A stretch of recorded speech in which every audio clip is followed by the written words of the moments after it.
ये चुनाव, मिल्कीपुर का चुनाव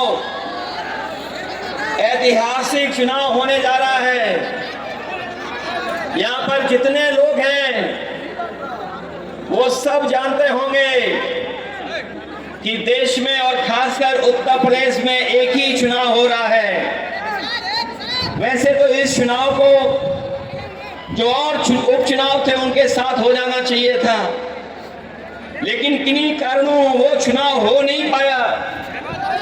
जिस समय 10 चुनाव होते तो आपका मिल्कीपुर का भी चुनाव हो जाता, लेकिन बीजेपी ने जानबूझ करके चुनाव नहीं होने दिया। वो जानते थे कि मिल्कीपुर की जनता समाजवादियों का साथ कभी छोड़ नहीं सकती है, इसलिए उन्होंने चुनाव टाला। हम लोग भी इंतजार करते रहे कि कब तक टालेंगे, कब तक टालेंगे।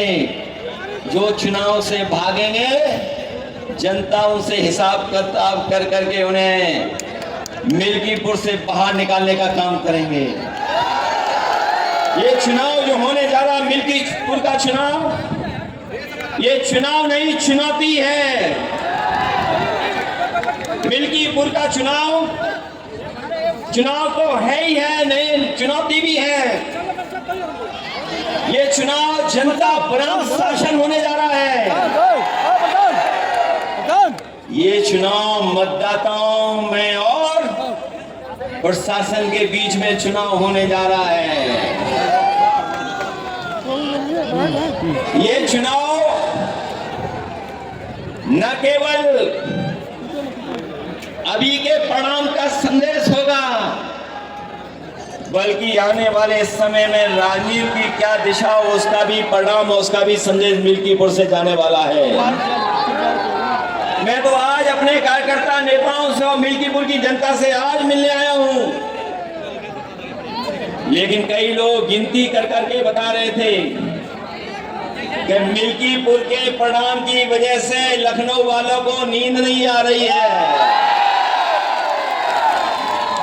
वैसे तो जब से अयोध्या हारे हैं भारतीय जनता पार्टी के लोग सो नहीं पा रहे हैं। जब एक करवट लेकर के सोने की कोशिश करते हैं तो उन्हें उत्तर प्रदेश की हार याद आ जाती है, और जब वो दूसरी करवट लेटते हैं तो अयोध्या की हार उन्हें याद आ जाती है। आपने देखा होगा जिस समय लोकसभा में हम लोग पहुंचे थे, एक तरफ तो जीत का उत्साह था, जीत के उत्साह के साथ साथ आपके सांसद अवधेश प्रसाद जी से सब लोग मिलना चाहते थे। मैंने तो कई मौकों पर, कई जगह पर लोकसभा के आसपास सांसदों को चलते हुए, कुछ लोगों को सेल्फी तस्वीर खींचते हुए देखा। ये सम्मान अगर किसी ने बढ़ाया समाजवादी पार्टी का, तो हमारी अयोध्या की जनता ने समाजवादी पार्टी का सम्मान बढ़ाया। और इसीलिए आपने देखा होगा हमने अपने आगे बैठाया उनको साथ। जब से आगे बैठाने लगे हैं, कई लोगों को बहुत सारे अलग अलग तरह के दर्द उठ रहे हैं। उन्हें समझ में नहीं आ रहा कि क्या कहें, उन्हें समझ में नहीं आ रहा है। उनके वो भटक चुके हैं। वैसे तो पूरा देश दुनिया में महाकुंभ की चर्चा हो रही है, जो कहने को 144 साल बाद हो रहा है, लेकिन हमारे बहुत सारे जागरूक पत्रकार और जो एस्ट्रोनॉमी को समझते होंगे, नक्षत्रों की जानकारी रखते होंगे, वो जानते होंगे हर कुंभ 144 साल बाद ही होता है।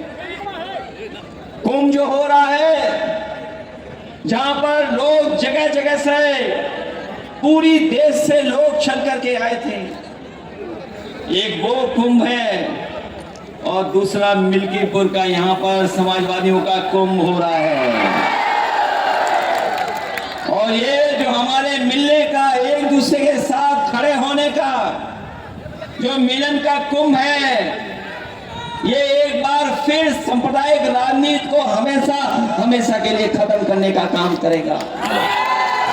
याद होगा हमारे साथियों को, जिस समय अयोध्या का परिणाम आया था, मैंने दिल्ली की प्रेस और लखनऊ की प्रेस के सामने और जनता के लिए कहा था कि अयोध्या की जनता ने समाजवादी पार्टी और अवधेश प्रसाद जी को जिता करके हमेशा हमेशा के लिए सांप्रदायिक राजनीति को खत्म करने का काम किया।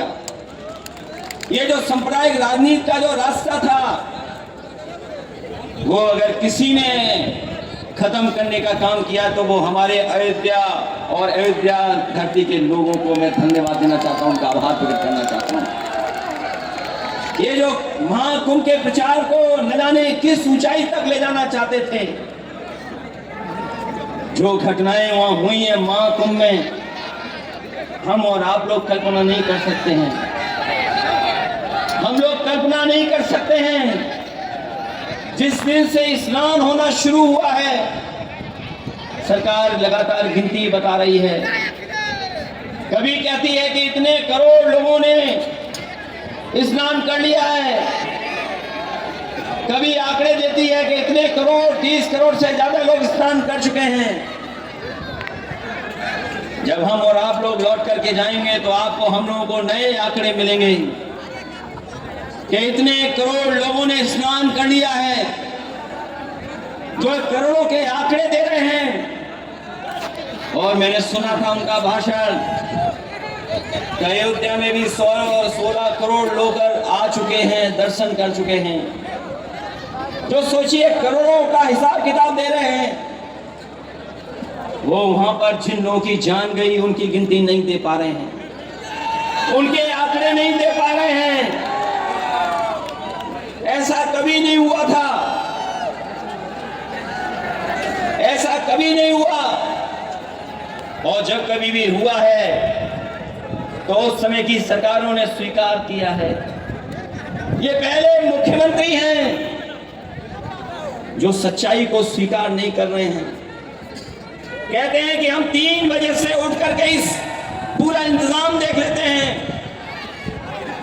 लेकिन जिस समय घटना होना शुरू हुई है, अगर उसी समय पर सरकार ने कुछ सही फैसले उठाए होते तो आज जिन लोगों की जान गई उनकी जान नहीं गई होती। कभी आप कल्पना कर सकते हो, जो करोड़ों गिन ले रहे हैं, उन्हें 17 घंटे लगे सच बोलने पर, गिनती बताने पर। और जो अभी 30 की गिनती दी है, वो गिनती सही नहीं है। वहां से जो जानकारी आ रही, जो सूचनाएं आ रही हैं, अभी भी बहुत सारी ऐसे लोग अपने परिवारजनों को ढूंढ रहे हैं, वो शायद मिल जाए हमें। 100 घंटे से ज्यादा हो गए हैं।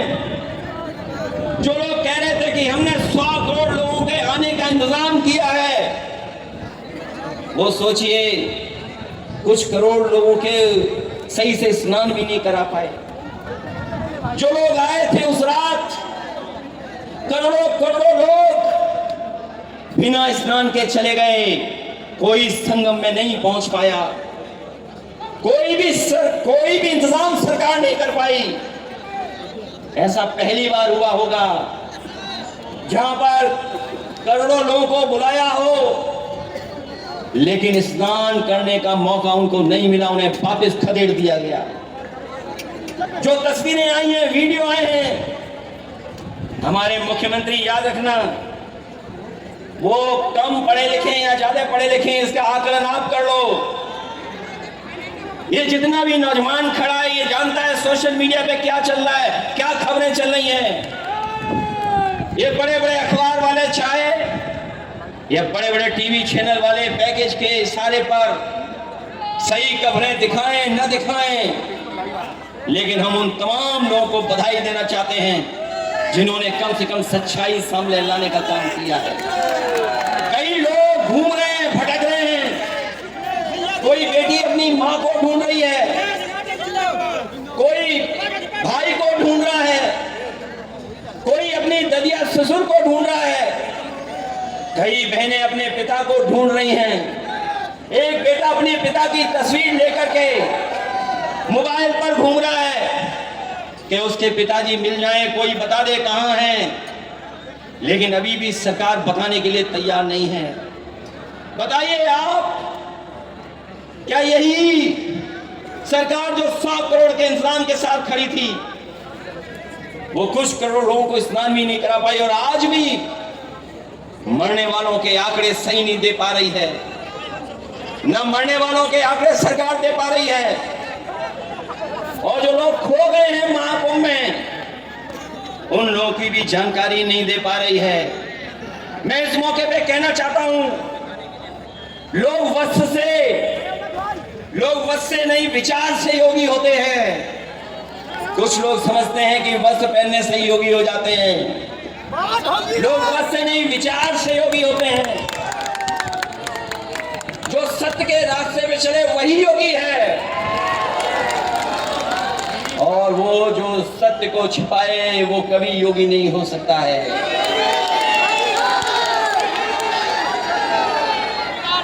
कहते हैं मृत्यु सबसे बड़ा सत्य है, और कुछ लोग ऐसे भी हैं जो मृत्यु पर भी झूठ बोल रहे हैं। हम और आप लोग हैं, बताओ मृत्यु से बड़ा कोई सत्य हो तो बता दो। और कुछ लोग ऐसे हैं जो मृत्यु पे भी झूठ बोल रहे हैं। इसलिए हम उन्हें कहना चाहते हैं कि कम से कम जो लोगों की जान गई है उनके कम से कम आंकड़े सही दे दो, अगर आप सत्य बोलते हैं, अगर सत्य के रास्ते पर हैं। और सतयुग से लेकर के कलयुग तक आप पूरी जानकारी कर लो। हमारे सनातन परंपरा कभी नहीं टूटी। संत महात्मा साधु समाज मुहूर्त के हिसाब से शाही स्नान करते हैं, उसमें नक्षत्रों का हिसाब से सहयोग बनता है। जब नक्षत्रों का सहयोग बनता है तभी शाही स्नान होता है। शाही स्नान का मुहूर्त भी होता है। हमारे तमाम साथी जानते होंगे, हिंदू समाज में तारीख और मुहूर्त दोनों निकाले जाते हैं, और उसी के हिसाब से हमारे शाही स्नान करते हैं। लेकिन पहली बार ऐसा हुआ होगा कि सनातन परंपरा को टूटने का काम अगर किसी ने किया है, तोड़ने का काम तो इस सरकार ने किया है। हादसे में छिपाए करके हादसे को छिपाया इन्होंने हमारे देव तुल्य, हमारे धरती के देव साधु संतों से छिपाने का काम किया, और इन्होंने आदेश दिया खाने लोगों को कि शाही स्नान के लिए जाइए। ये जो लोग सच नहीं बोल पा रहे हैं वो कभी भी जनता के पक्ष में कोई फैसला नहीं लेंगे। जो लोग घबराए होते हैं, गुस्से में होते हैं, खिसिया जाते हैं, वही ऐसी भाषा का इस्तेमाल करते हैं। मैं अपने अवधेश प्रसाद जी का दुख समझ सकता हूं। जो घटना फैजाबाद अयोध्या में हुई है, दुनिया में कोई कल्पना नहीं कर सकता है कि ऐसी भी घटना हो सकती है। आज जो लोग अपनी बेटी को ढूंढने निकले, पुलिस से लाश मिली, और लाश से पहले उस बेटी के वस्त्र मिले, और जिस हालत में उस बेटी के साथ जो हुआ कोई देख नहीं सकता, वो तस्वीरें उसके बारे में जानकारी नहीं कर सकता है। स्वाभाविक है, एक पिता, एक भावुक व्यक्ति जिसका इतना लंबा सफर राजनीति करा हो, अगर परिवार के लोगों का दुख समझ करके अगर उन्हें रोना आ गया, दुख हो गया उन्हें, तो सोचो हमारे वस्त्र पहनने वाले लोगों ने क्या कहा। उन्होंने क्या कहा, आप में से बहुत सारे लोग जानते होंगे। वो कहते हैं कि हम लोग ढोंग कर रहे हैं, हम समाजवादी लोग हैं, दुख और तकलीफ में खड़ा होना जानते हैं, अन्याय होता है खड़ा होना जानते हैं। यहां पर जितने लोग हैं वो जानते होंगे, मित्र सेन यादव भी जब कभी भी कहीं कोई अन्याय हुआ होगा तो वो खड़े हो गए होंगे जाकर के। दुख तकलीफ परेशानी, जेल में रहना पड़ गया लेकिन पीछे नहीं हटे, अन्याय के खिलाफ लड़ते रहे। वही समाजवादी लोग हम लोग हैं। बेटी के साथ जो कुछ हुआ है, और ये केवल घटना अयोध्या की नहीं, मैं अपने आंकड़ों के हिसाब से कह सकता हूं, और यहां पर जितना नौजवान खड़ा है जो मोबाइल को चलाना जानता है, गूगल करना जानता है, वो जानकारी कर लेना। आंकड़ों के हिसाब से आज सबसे ज्यादा अन्याय और पीड़न और घटनाएं बेटियों के साथ कहीं हो रही हैं तो यही मुख्यमंत्री हैं जिनकी सरकार में सबसे ज्यादा अन्याय हो रहा है। पूरे देश में नंबर 1 पर है, पूरी देश में नंबर 1 पर है। और ये ऐसे सरकार के मुख्यमंत्री हैं, हर चीज छिपा लेते हैं। ये छिपाना जानते हैं लेकिन कोई काम करना नहीं जानते हैं।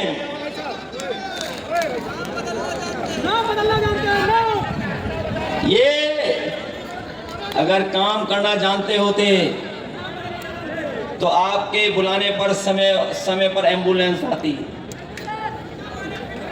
जो एम्बुलेंस कभी समाजवादियों ने शुरू की थी,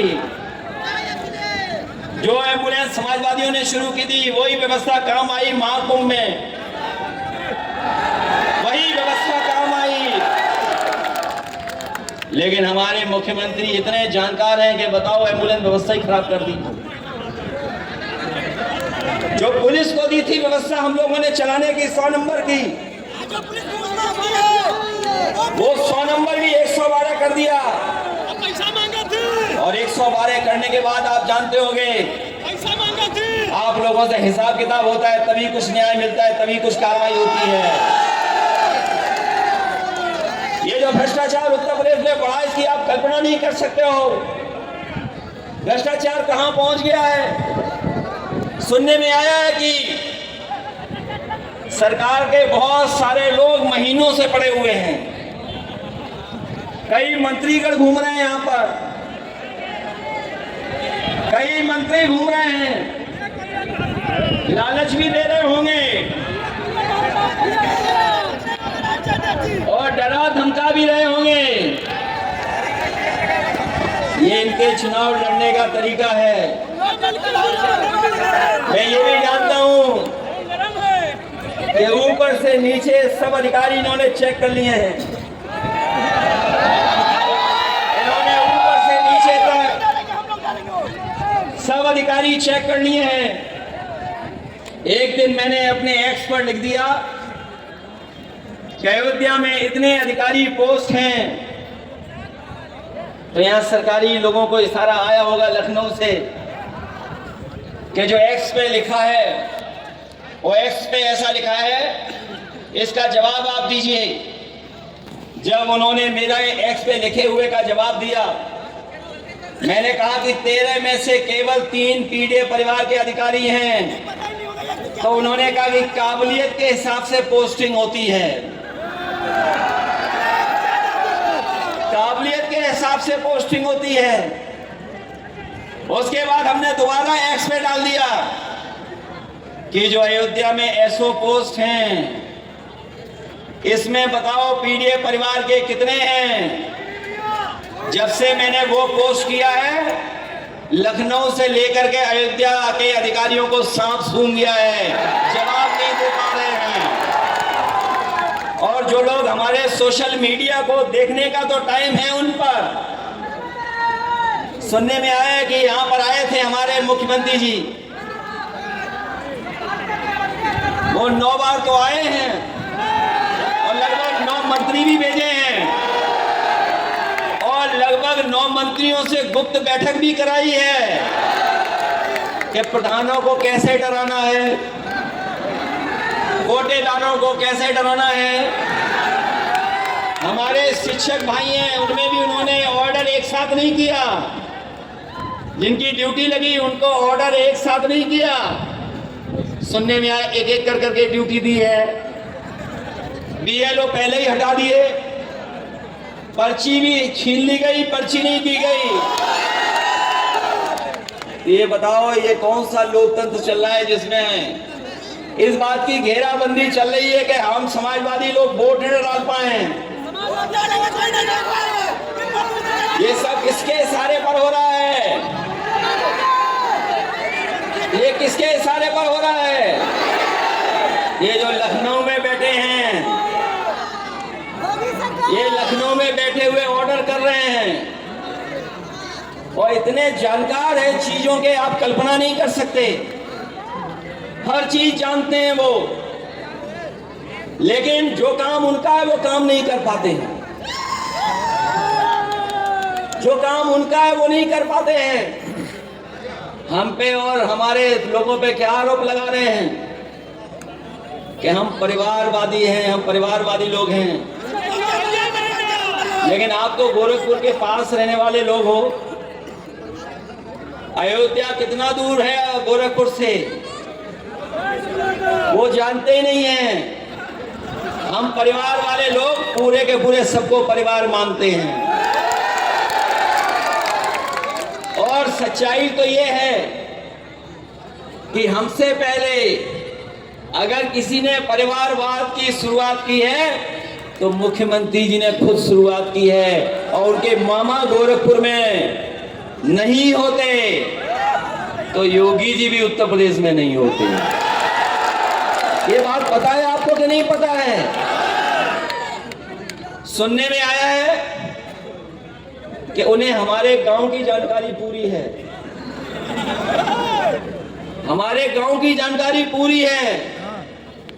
मैं जब लखनऊ से चला तो मैंने सोचा मिल्कीपुर के किसी नौजवान को इनाम जरूर दे करके आऊंगा, और इनाम उसी को दूंगा मैं जो योगी जी के गांव का नाम बता दे। अगर कोई नाम जानता हो तो हाथ खड़ा कर दे। मैं अपनी जेब में आपके लिए इनाम लेके आया हूं। कोई गूगल मत कर लेना कोई भी।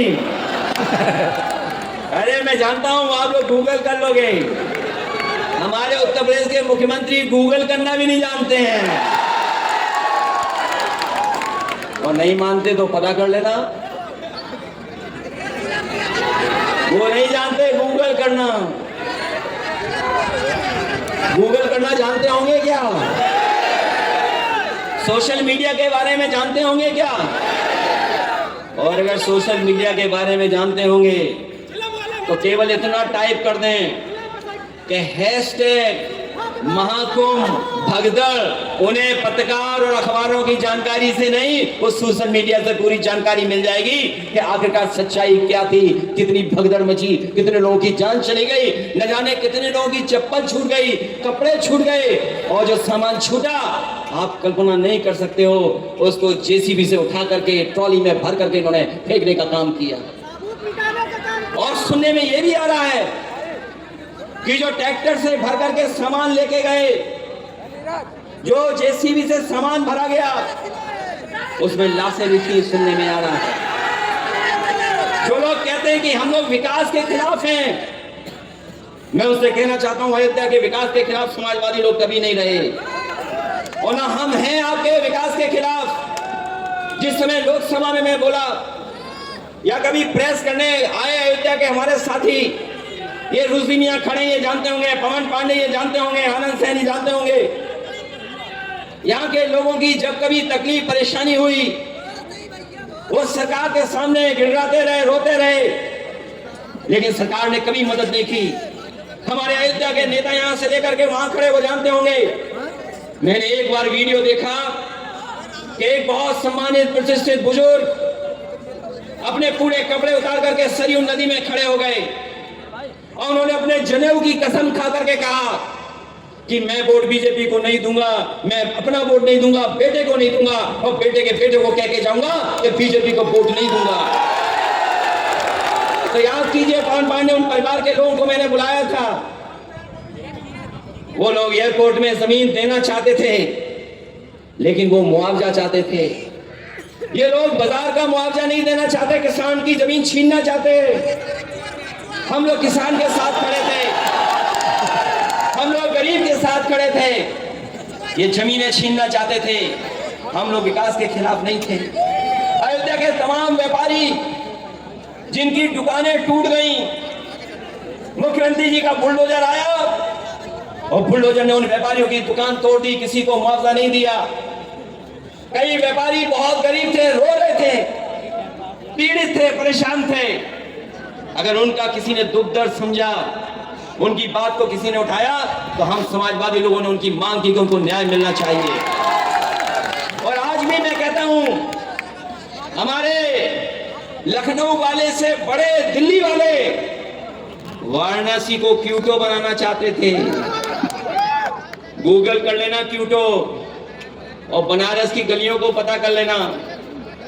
उन्हीं से सीख करके हमारे जो लखनऊ वाले हैं वो गोरखपुर बड़ा शहर नहीं वेनिस बनाने की तैयारी में हैं। जब भी बरसात आएगी सड़क पे नहीं, आपको नाव से चलना पड़ेगा। अयोध्या का विकास समाजवादी लोग रोक नहीं सकते। और मैं आज भरोसा दिला के जा रहा हूं आपको, 2027 में समाजवादियों की सरकार बनेगी और अयोध्या को वर्ल्ड क्लास सिटी बनाने का काम करेंगे। इन्होंने जो अयोध्या में 5 सितारा होटलों के लिए जमीन ली है, हमारे मुख्यमंत्री इतनी जानकारी रखते हैं कि 5 सितारा होटल तब बनता है जब उसके अंदर बार हो।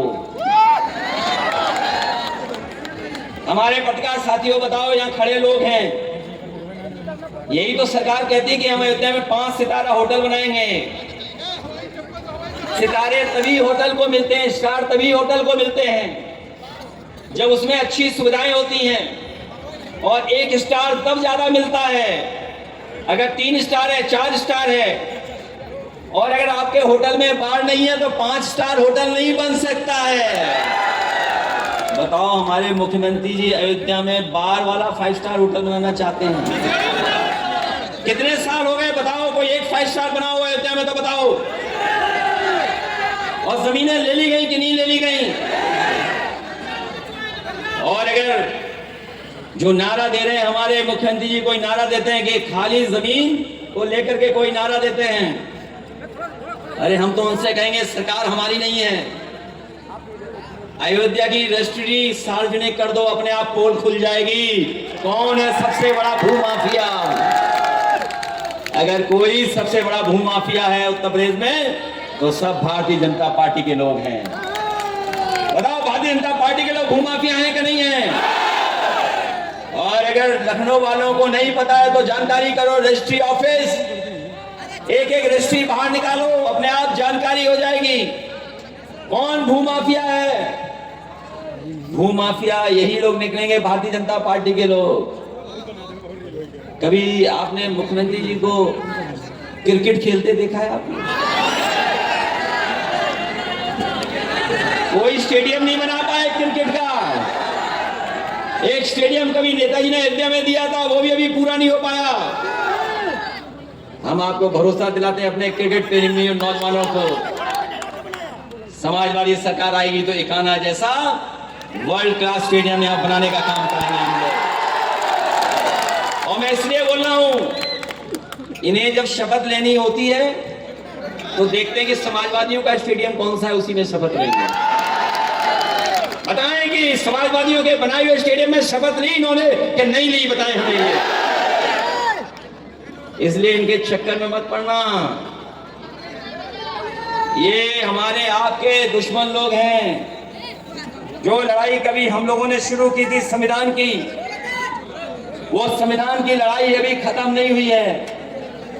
ये लोग संविधान के पीछे पड़े हुए हैं। जब जब इन्हें मौका मिलता है संविधान की धज्जियां उड़ाते हैं। सोचिए, हम आप लोग अपने बहुत सारे साथी जो पुराने समाजवादी हैं और आज भी जो लोग समाजवादी आंदोलन को मजबूत कर रहे हैं, वो जानते होंगे कि बाबा साहब भीमराव अम्बेडकर जी हमारे भगवान की तरह हैं। हम लोगों ने हमेशा उनको पूजने का काम किया है। और बीजेपी वाले क्या कहते हैं, कभी सोचा आपने कि क्या कहते हैं? मैं इन बीजेपी वालों को फिर याद दिलाना चाहता हूं कि ये संविधान हमारी संजीवनी है, संविधान हमारी समय समय पर ढाल है, संविधान हमारी सुरक्षा करता है, संविधान हमें शक्ति देता है, संविधान हमारी रक्षा कवच बन करके आता है। यही संविधान हमारे पीढ़ी समाज का, परिवार का प्रकाश स्तंभ है। और अभी तक संविधान ने पीडीए की रक्षा की है और अब पीडीए के लोग संविधान की रक्षा करने का काम करेंगे। ये मुख्यमंत्री जी किसी के नहीं हैं। ये बात तो बीजेपी वाले भी जान गए हैं कि ये बीजेपी वालों के भी नहीं हैं। बीजेपी वालों से अच्छा कोई नहीं जानता होगा कि ये उनके भी सगे नहीं हैं। ये केवल परिस्थितियों और समय के हिसाब से चल रहे हैं। मैं मिल्कीपुर की महान जनता से यही कहना चाहता हूं,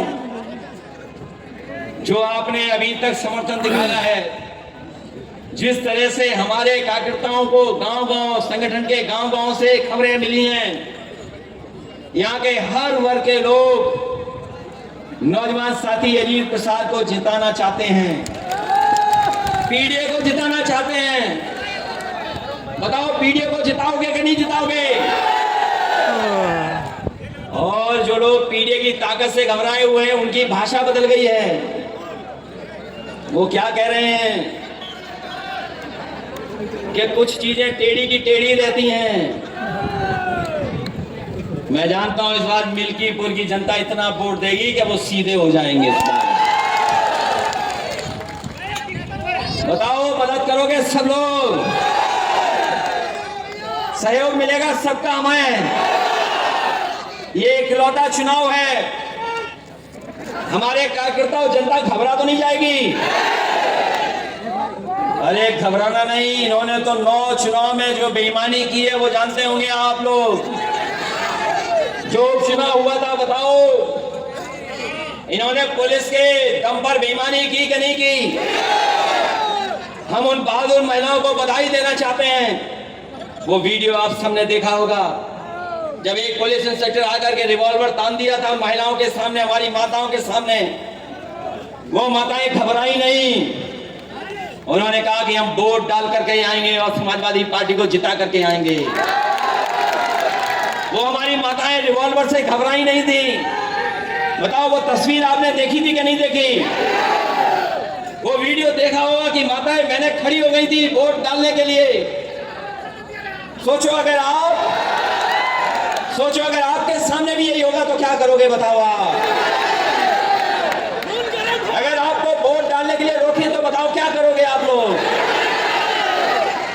ये वो लोग हैं जिन्होंने कुंभ में न जाने कितने हिंदू भाइयों की जान ले ली। हिंदू भाइयों को मरवा दिया वहां पर इन्होंने लाशें भिजवा दी। महाकुंभ में न जाने कितने लोगों की जान चली गई। जब समाजवादी पार्टी ने काम किया था, कुंभ कराया था, तो हम लोगों ने 1300 करोड़ में काम करा दिया था, पूरा का पूरा कुंभ हो गया था। अगर घटना हुई थी तो रेलवे के कारण हुई थी। रेलवे की सरकार के जो मंत्री थे, जो जांच रिपोर्ट आई उसमें उन्होंने प्लेटफॉर्म बदलने की सूचना दी थी, जिसकी वजह से जान चली गई थी। लेकिन कुंभ में कोई घटना और हादसा होने नहीं दिया था समाजवादी लोगों ने। हम लोगों ने भी कुंभ कराया था। ये लोग न जाने कहां से ये लेकर के आ गए, जनता को गुमराह करने के लिए आए और भरोसा दिलाया कि हमने 100 करोड़ लोगों का इंतजाम किया है और 10,000 करोड़ रुपए खर्च किए हैं। ये दिल्ली और लखनऊ वाली दोनों सरकारों ने पैसा खर्च किया। जब 1300 करोड़ का कुंभ हुआ तो कुंभ के मैदान में और त्रिवेणी जो है, जो संगम नोज है, सब लोग स्नान कर करके चले गए थे। किसी को स्नान में दिक्कत नहीं हुई थी। लेकिन इस बार तो इन्होंने करोड़ों करोड़ लोगों को वापस भेज दिया जो कोई भी स्नान नहीं कर पाया। हमारे कुंभ की मान्यता है हजारों साल से। ये लोग बीजेपी वाले प्रचार करना कि पहली बार कुंभ हो रहा है, न जाने किस जमाने से कुंभ हो रहा है। और अगर कुंभ की शुरुआत किसी ने की थी, हमारे मुख्यमंत्री जी को कन्नौज भी बड़ा याद आता है। अगर कुंभ की किसी ने शुरुआत की थी तो महादानी सम्राट हर्षवर्धन ने शुरू की थी, जो कन्नौज का राजा था। उसी ने कुंभ शुरू किया था। वो सब कुछ दान दे देता था, सब कुछ दान करके चला जाता था। लेकिन बीजेपी वाले तो ऐसा प्रचार कर रहे हैं कि कुंभ भी यही करा रहे, कुंभ पहले होता ही नहीं था। और जिन लोगों ने सड़कें देखी होंगी, ये जो लोग कहते हैं कि करोड़ों और हमने अरबों रुपया खर्च किया इंफ्रास्ट्रक्चर पर, ये हमने इंफ्रास्ट्रक्चर ऐसा बनाया है कि कहीं दुनिया में ऐसा इंफ्रास्ट्रक्चर नहीं मिलेगा। ये बीजेपी के लोग कहते हैं कि हमने इंफ्रास्ट्रक्चर बनाया है। बहुत सारे लोग जो आए, लाखों लाख संख्या में, जो हमारे श्रद्धालु लोग आए, जो बनारस गए, वो श्रद्धालु बाबा का दर्शन नहीं कर पाए। जो श्रद्धालु हमारे अयोध्या आए ना मिले वो हमारे महाकृपालु महादयालु सियापति प्रभु रामचंद्र जी के भी दर्शन नहीं कर पाए, वो वापस चले गए। सड़कें जाम रही, लोगों ने पूरी पूरी रात सड़कों पर गुजारी है। कहां पर गए होंगे?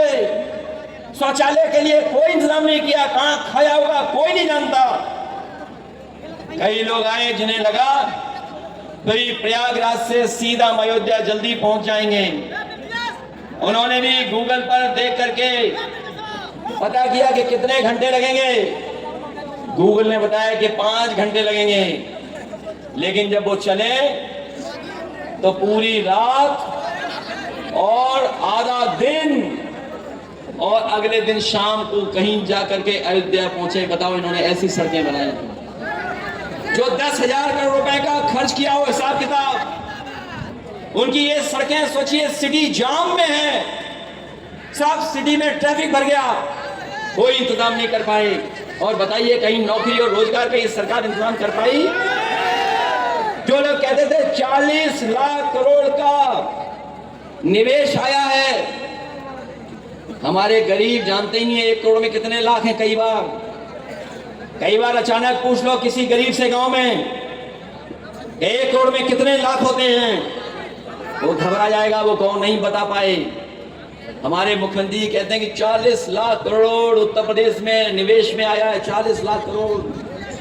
बताओ, अयोध्या में अगर उस 40 लाख करोड़ की बूंद भी गिरी हो नौकरी और रोजगार के लिए तो बता दो आप।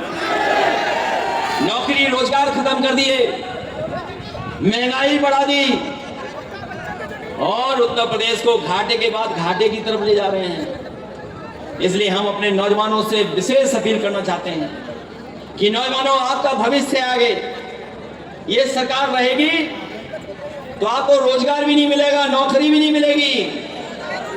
और जो आप अपने सपने देखते हो, मेहनत कर करके आगे बढ़ना चाहते हो, वो भी आपके तमाम सपनों को तोड़ने का काम भारतीय जनता पार्टी कर रही है, केवल दिखावा कर रही है। इसलिए सावधान रहना। मैं आज के दिन आपसे मतदान करने के लिए सावधान करने भी आया हूं कि आप सब लोग मिलकर के सावधान रहना और मतदान के लिए तैयार रहना, वोट डालने के लिए। अगर वोटिंग अच्छी होगी तो मशीन क्या कर लेगी बताओ आप, और आप जब निकल पड़ोगे तो अधिकारी क्या कर लेंगे आपका, ये बताओ आप। मैं ये जानता हूं आपने सबने रामायण पढ़ी भी है, प्रभु श्री रामचंद्र जी के बारे में जाना भी है। सीता माँ कब चली गई थी बाहर लक्ष्मण रेखा छोड़ करके, तभी उनको रावण उठा ले गया था, भेष बदल करके कोई आया था। जब लक्ष्मण रेखा पार की थी तो सीता माँ को रावण उठा ले गया था, याद है कि नहीं याद है? ये जितने अधिकारी बैठे हैं सब सीमा रेखा तोड़ेंगे और लक्ष्मण रेखा तोड़ेंगे। अगर आप लक्ष्मण रेखा टूटेगी तो बताओ, आज जो लक्ष्मण रेखा वो हमारा संविधान है, कानून है, नियम है, यही लक्ष्मण रेखा है जो संविधान है बाबा साहब का, यही लक्ष्मण रेखा इनके लिए। लेकिन ये लक्ष्मण रेखा तोड़ेंगे तो बताओ प्रभु श्री राम जी ने बाली का वध कैसे किया था? कैसे किया था अयोध्या वालों? बोलो, वध हुआ था कि नहीं हुआ था? हराया तो उसे कि नहीं हराया था? तो इसलिए आपको कुछ भी करना पड़े, सब लोग वोट डालने के लिए निकलना। ये चुनाव 27 का है और बेईमानों के खिलाफ है ये चुनाव। जो लोग लोकतंत्र खत्म करना चाहते हैं, जो संविधान खत्म करना चाहते हैं, जो हमारे आपके अधिकारों को छीनना चाहते हैं, जो लोग महंगाई बढ़ा करके मुनाफा बढ़ाना चाहते हैं कुछ लोगों का, उनके खिलाफ है। तो आप लोग तैयार हैं कि नहीं तैयार हैं आप लोग? इसलिए वोट डालना आप लोग।